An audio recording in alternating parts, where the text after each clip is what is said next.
pour le compte du dernier trimestre de 2023, nous saurons ce qui a été fait avec le directeur adjoint des actions périphériques du Parc national du W.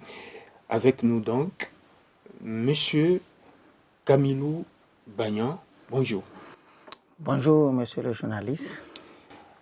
Que peut-on retenir des actions d'appui au développement communautaire de la direction du Parc national du W Bénin pour le compte du dernier trimestre de 2023? Merci de nous offrir l'occasion une fois encore de faire le point des activités trimestrielles réalisées autour du PAC. Pour le compte de ce dernier trimestre, si nous abordons le volet éducation, le PAC a fait don de 70 tables et bancs à 2 écoles riveraines.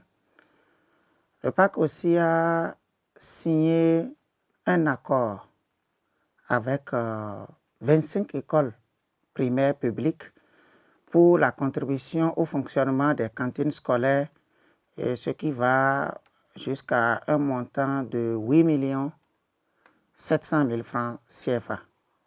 Au niveau des enseignants, pour le compte de ce trimestre, 4 enseignants supplémentaires se sont ajoutés à la flotte des enseignants accompagnés par la direction du PAC W. Donc, ce qui fait au total aujourd'hui 25 enseignants supportés autour du PAC W. Après ça, si nous allons sur le volet de l'engagement, des ateliers d'évaluation et d'harmonisation du mécanisme de gestion des conflits hommes-femmes ont été organisés en vue vraiment d'être le plus proche possible dans la gestion de ces conflits hommes-femmes. Et pour toujours le compte de ce trimestre, 43 victimes de conflits hommes-femmes autour du PAC ont été indemnisées avec des vivres et du bétail pour un montant d'1 700 000 francs CFA. Donc, après ça, il y a eu la campagne de vaccination qu'on a l'habitude d'organiser en 2 phases. Donc, au cours de ce trimestre, il y a eu la vaccination, la deuxième vaccination annuelle du bétail.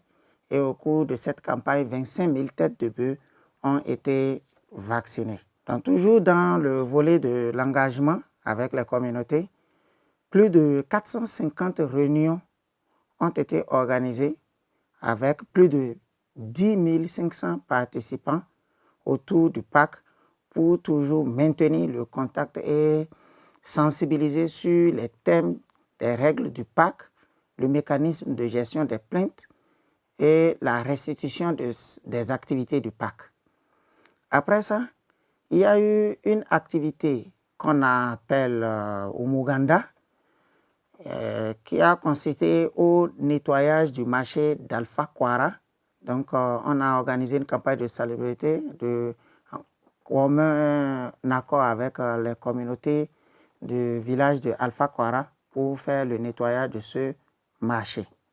Toujours dans le compte de ce dernier trimestre, si nous allons dans le volet entreprise, il y a eu 5 jeunes entrepreneurs qui viennent des communes riveraines du PAC qui bénéficient actuellement d'une formation technique et professionnelle spécialisée de 2 mois dans un centre agréé pour mieux accompagner leur insertion professionnelle.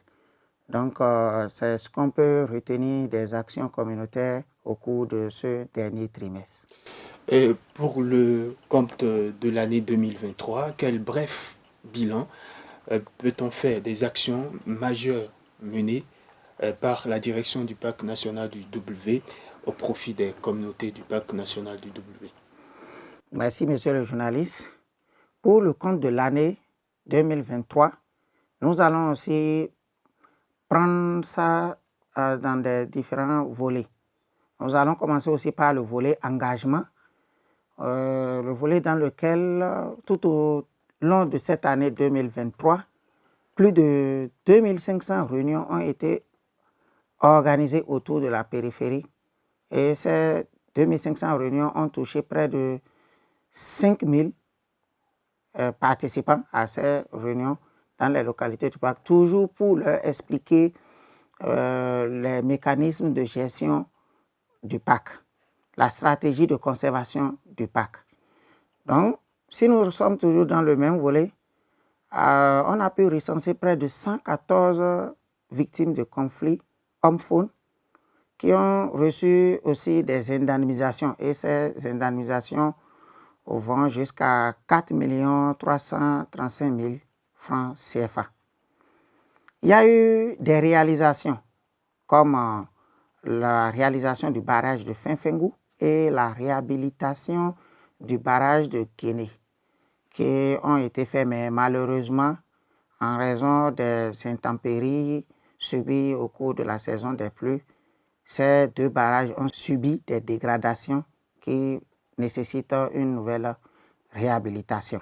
Pour le compte de l'éducation, il y a eu des programmes d'éducation environnementale qui ont été réalisés et ce programme a touché plus de 3000 apprenants autour de la périphérie.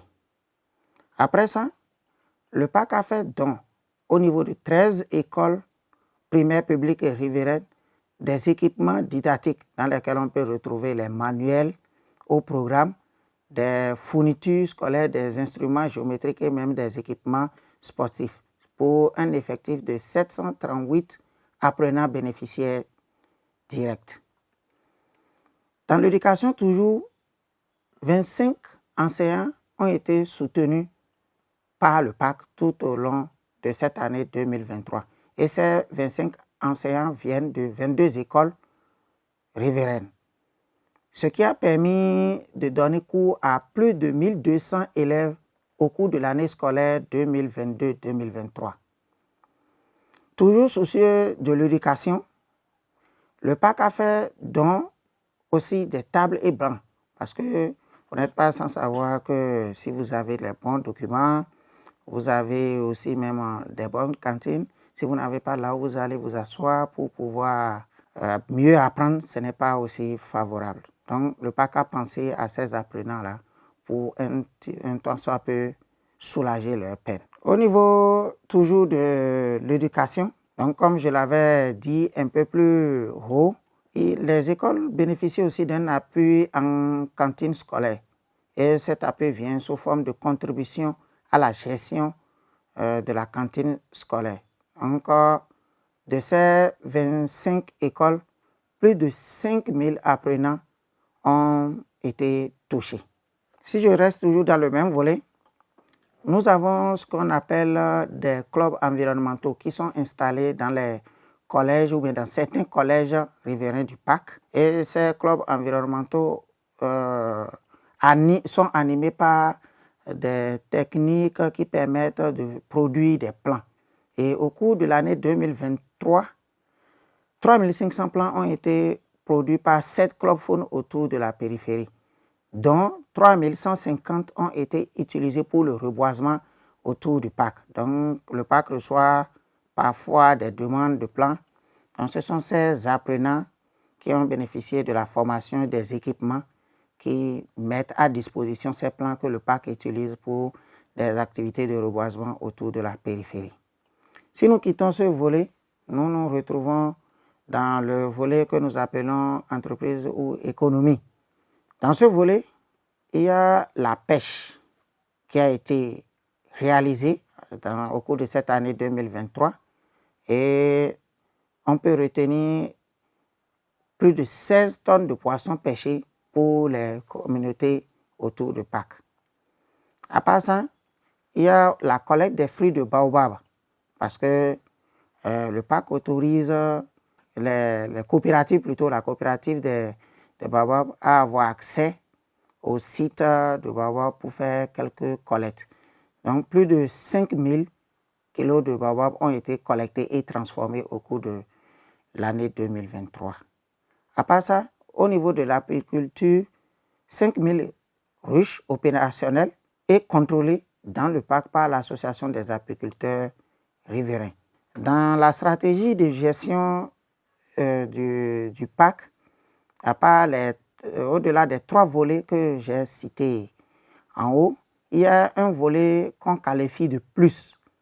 Et ce volet va dans la relation avec les parties prenantes. Et dans ce volet, le PAC a fait don d'un lot de matériel médical de réanimation à l'hôpital de zone de Kandi. Donc, je pense que en général, c'est ce qu'on peut retenir au cours de l'année 2023. Monsieur Bagnan, Camilo Bagnan plus précisément, on saura un peu plus sur les perspectives pour 2024. Ok, merci beaucoup.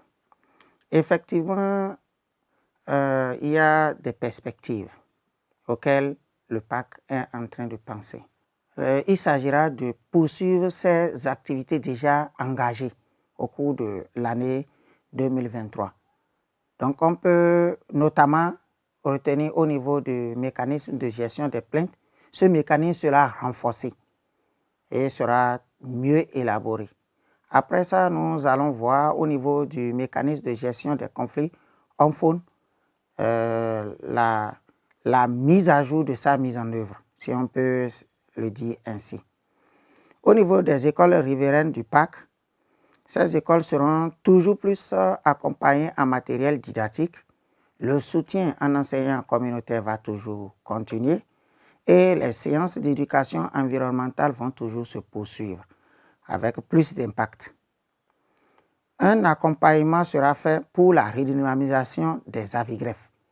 Cette association partenaire du PAC qui est un partenaire privilégié représentant des communautés riveraines du PAC. Après ça, les coopératives riveraines du W, quand nous parlons de coopératives riveraines du W, il faut penser directement à la coopérative des pêcheurs, la coopérative des apiculteurs, la coopérative des collecteurs de fruits, de baobab et autres, et la coopérative des transformatrices d'huile végétale autour du PAC. Donc, si on va accompagner ces coopératives-là pour l'amélioration de leur activité. Donc, voici quelques perspectives que je peux citer actuellement. Monsieur Camilo Bagnan, je rappelle que c'est l'adjoint au directeur des actions périphériques du PAC national du W. Votre mot de la fin. Merci. Pour mon mot de fin sera des remerciements qui iront directement à l'endroit des communautés riveraines qui ont compris la nécessité d'une gestion participative à travers une collaboration saine avec la direction du PAC. Donc, nos différents remerciements vont d'abord à leur endroit. Ensuite, nous remercions les bailleurs, grâce à qui la mise en œuvre de ces différentes activités a été rendue possible. Donc, une fois de plus, nous allons inviter les populations riveraines à plus d'engagement dans la gestion de ce PAC qui est un bien commun. Donc, voici mes mots de fin et je vous remercie.